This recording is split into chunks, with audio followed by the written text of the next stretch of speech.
la reseña que subí recientemente a mi canal de Lo que no borró el desierto de Diana López Zuleta no podía estar completa sin antes hablar con su autora. Diana, bienvenida a este espacio y muchísimas gracias por darnos estos minutos para hablar de tu libro. Muchas gracias, Valentina. Bueno, quiero empezar con una pregunta un poco cliché. ¿Cómo fue esta construcción del libro? Es decir, acá narras un poco que empezó con una crónica tu idea de hacer el libro, pero aún no lo tenías muy claro. ¿Cómo fue y cuándo, o sea, en qué momento del libro decidiste que iba a ser un libro esta historia? Yo decidí que iba a ser un libro una vez Kiko Gómez fue condenado por el asesinato de mi papá. Después de la condena, de hecho a mí nunca se me ha pasado por la cabeza escribir un libro como tal de la historia, porque en mi mente nunca estuvo hacer un libro sobre eso. Y después de la condena sucedió que yo comencé a pedirle a varias entidades, entre esas al Congreso, a la Universidad de La Guajira, que le retiraran unos reconocimientos que le habían dado. Uno de ellos había sido en el año en que mataron a mi papá. Entonces, a mí primero me contacta una editorial de España, porque me hicieron una nota para El País de España y después él en El Mundo de España. Y entonces este editor me contactó y si bien con él no concretamos nada, eso como que me abrió un poco la mente para que yo hiciera el libro y comencé a trabajar desde ahí en eso. Eso fue a finales del año 2017. Entonces, para el libro yo hice una investigación puntual, distinta a la que ya había estado haciendo durante el juicio y con lo de los testigos y eso. Empecé a investigar, a volver a los lugares y hasta que coincidencialmente me llamó el editor de Planeta, Andrés Grillo, y me dijo, leí sobre tu historia, me gustaría que escribieras un libro, y yo ya lo estaba haciendo. Si bien no lo había empezado a escribir, ya llevaba la investigación bastante adelantada. ¿Esa investigación que tú haces se suma a la investigación que estaba llevando la Fiscalía? Sí, bueno, la que hice para el libro no, porque ya estaba condenado y ya había una sentencia condenatoria en la que ya no se podía hacer nada. Pero durante el juicio yo sí estuve investigando mucho sobre la muerte de mi papá, sobre la manera como él murió, y de hecho eso, yo publiqué varias crónicas y eso se incluyó al expediente de Kiko Gómez. Ubiquemos un poco a quienes no han leído el libro todavía. ¿Quién es Luis López Peralta y por qué fue asesinado por el que era el entonces alcalde de Barrancas? Mi papá, Luis López Peralta, era concejal de Barrancas, La Guajira, y en ese momento estaba lanzado a la alcaldía de ese municipio. Él estaba denunciando por corrupción al alcalde, Kiko Gómez, y fue asesinado. La construcción de este libro, porque digamos, tú tienes que volver a recorrer muchos lugares, volver a hablar con mucha gente, volver a escuchar la historia de ese momento que fue tan doloroso. ¿Tú crees que eso se suma un poco al proceso de sanación? Yo creo que en parte sí, porque yo no había hecho el duelo de mi papá. Yo no había como exteriorizado todo eso, ni tampoco había ahondado en mis raíces, porque cuando sucedió lo de mi papá, en mi familia hubo 2 muertes más de forma natural, pero yo me dediqué a hacer el duelo de esas muertes y la de mi papá me dejó en shock. Y de hecho yo no lloré ni el día de la muerte, ni en el entierro, ni después. Ya un poco, unos años después, yo sí lloraba mucho, incluso tenía ataques de llanto y no sabía por qué. En el colegio lloraba un montón, incluso, pero no había hecho ese duelo, pero además también yo siento que necesitaba saber la verdad, necesitaba ahondar en esa investigación para poder sanar. Entonces yo creo que yo sané mucho y puedo decir que yo no siento ningún odio. Hablando de este momento de sanación, ¿tú has vuelto a hablar con Kiko Gómez después de escribir este libro, que tú pones ahí una parte en la que hablas con él? Después de ese momento, ¿Volviste a hablar con él? No, nunca más. De hecho, para el libro, un poco influenciada por A Sangre Fría de Truman Capote, tuve ganas de solicitarle una entrevista al IMPEC, pues a través del IMPEC solicitarle una entrevista a él, pero después yo dije, ¿para qué? Si no me va a decir la verdad. Y va a seguir restregando y diciendo que tiene un buen nombre y que es un ganadero y un agricultor. Entonces yo sentí que no necesitaba escucharlo a él porque todo lo que dijo durante el juicio fueron mentiras. Sí, no va a cambiar nada realmente. La historia que narra este libro ocurrió hace más de 20 años, 23 años. ¿Los hechos en La Guajira en este momento tú consideras que han cambiado? Incluso en Colombia, ¿tú crees que algo ha cambiado?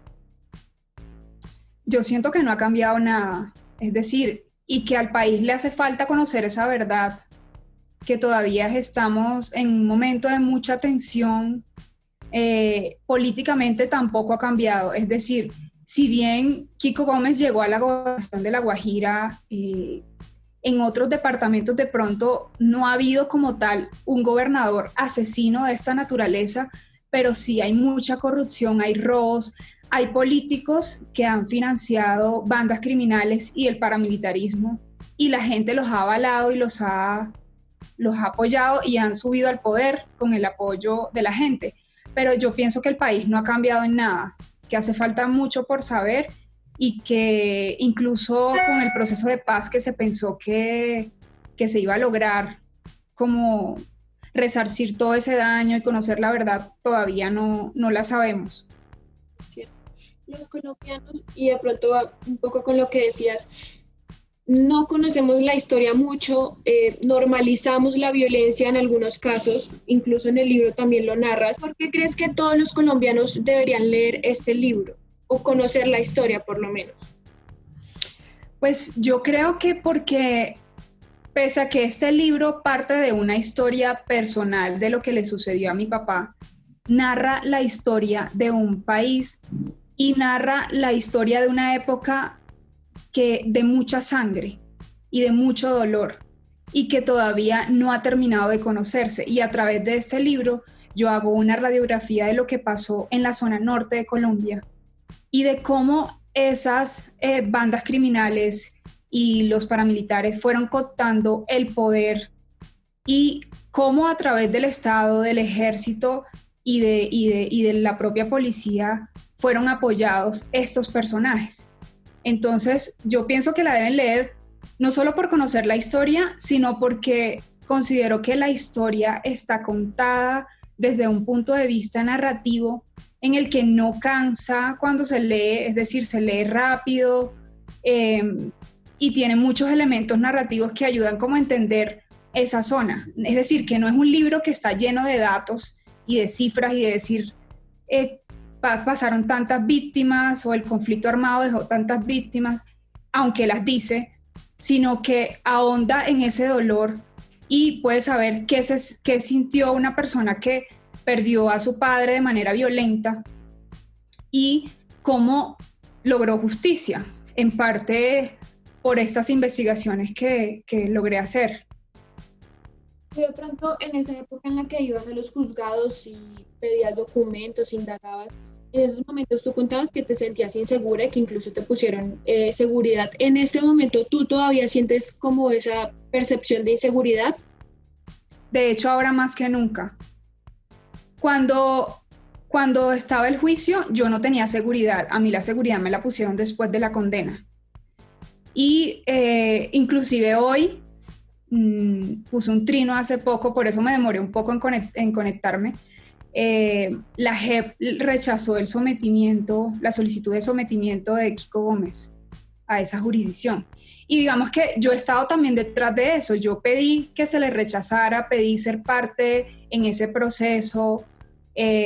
Fue condenado en parte por investigaciones e indagaciones que yo hice. Entonces yo creo que el riesgo no ha disminuido. O sea, antes, por el contrario, creo que ahora hay más riesgo que antes. Una duda que me queda ya para terminar, que me quedó un poco suelta del libro. ¿Tú publicaste en alguna parte la entrevista con el paramilitar que tuviste con Jesús Albeiro Guisao? No, Es solamente, solamente la partecita que está en el libro. sí, sí, yo no he publicado Porque más nada.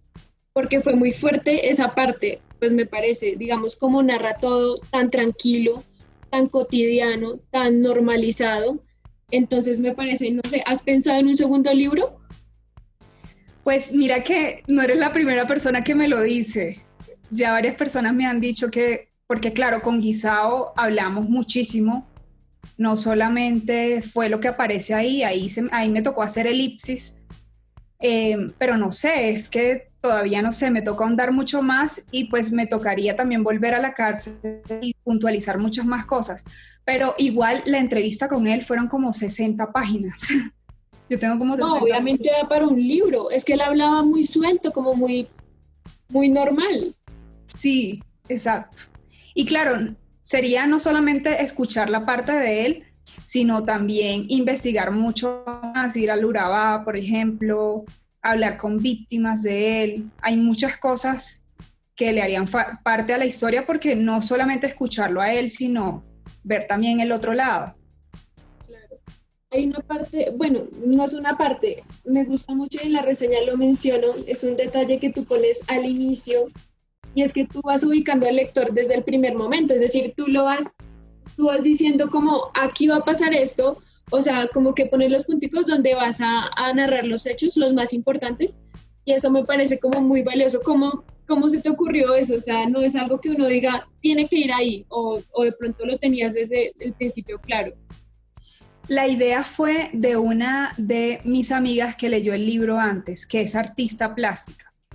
Y ella todo lo piensa en imágenes. De hecho, los comentarios que me hizo sobre el libro, todos fueron de los colores, de las texturas, de los carros, como lo ven de una forma distinta de si lo leyera un editor. Y me dio la idea, ¿por qué no pones un mapa de la zona para que alguien que, por ejemplo, Rosa Montero escribió una columna sobre mi libro y pese a que no estaba en La Guajira, ella pudo entender toda la historia.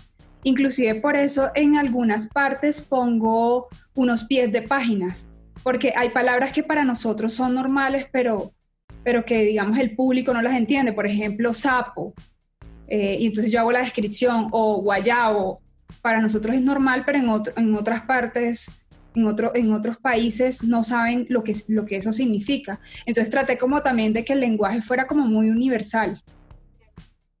¿Este libro ya está en otros países? No, No, solamente en formatos digitales y pues ha habido gente que lo ha estado leyendo, pero porque lo ha comprado por Amazon y por estas plataformas, o porque lo han pedido por Busca Libre. Pero sí me gustaría, obviamente, sería como buenísimo poder hacer, que lo puedan leer, ¿no? y en ventas te ha ido bien, me imagino. Sí, súper bien. De hecho, se agotó en las primeras 3 semanas y ya está en la segunda edición. Pero lo que te digo, en 2 sentadas y se me acabó. O sea, por eso te pregunto, ¿el segundo libro para cuándo? Yo quiero seguir escribiendo realmente. No, Todavía no, porque es que yo excelente. creo que las obras no se crean así como de un día para otro.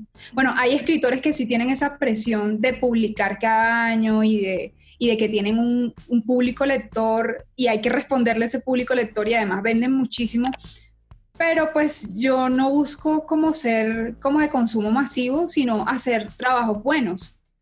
Y bueno, Así, también me gustaría explorar la ficción, porque a lo mejor, no sé, a lo mejor también se me da, pero no sé. claro. No, es que la narrativa que utilizas es lo que tú decías, es muy, muy fácil de leer. Y además tiene muchos datos que a uno se le quedan. O sea, es un libro que queda en la memoria.